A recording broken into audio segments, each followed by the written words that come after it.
Shaping scientific discovery. Now, if you're a scientist or someone who's interested in research, I want you to think about the different forms that your contribution to the wider research. Now, when we think of a new form of discovery, we often think of how it contributes to the broader discourse that's going on within our disciplines.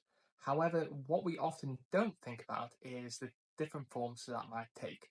Now I would argue your literature takes one of three shapes. Does it rotate? Does it Now, I would argue your literature takes one of three shaping behaviors.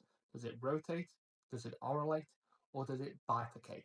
When we're talking about rotational shaping, that's from a theoretical position. Rather than looking at it from the point of view of you've made this new discovery, you might be looking at another area of literature that has already been used, but you've taken it in a more operational direction, which is different. And that's where you have your value to the discourse. You're putting it into action in a more applied format that has not been otherwise explored, or the timing that you're applying it to is now more relevant. That's where you have more rotational side of it. It's not necessarily a new discovery. You're effectively bringing something back to the forefront of the discourse, and that's what you're aiming for with a more rotational application.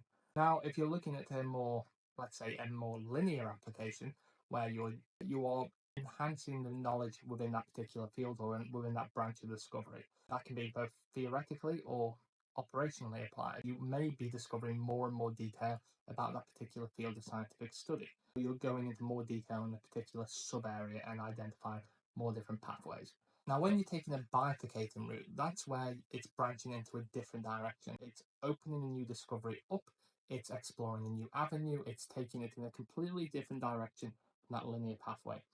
Now, with all forms of research and all different disciplines, you can have all three behaviors taking shape at different points. And when we start our research projects, that doesn't necessarily mean that you know which shape it's going to take. But what I want you to think, whether you're doing a thesis, whether you're doing your dissertation, whether you're doing a smaller research project, what shape do you think current research is taking and why? I'd love to hear any thoughts that you have around this analogy and what shape you think it takes. Also, as more open way of discussing this rather than using the more disciplinary specific language. Now, I would argue to make this analogy more inclusive that we use cutlery as an example. If it's circular or rotational, that takes more of the behavior of a spoon. If it's more linear in format, then it takes the shape of a knife. And if it's more bifurcating, where it forks into different directions, that is where it takes the shape of a fork. There we have a cutlery analogy for scientific shaping. What cutlery would you say best represents your science and why? And what did your science take?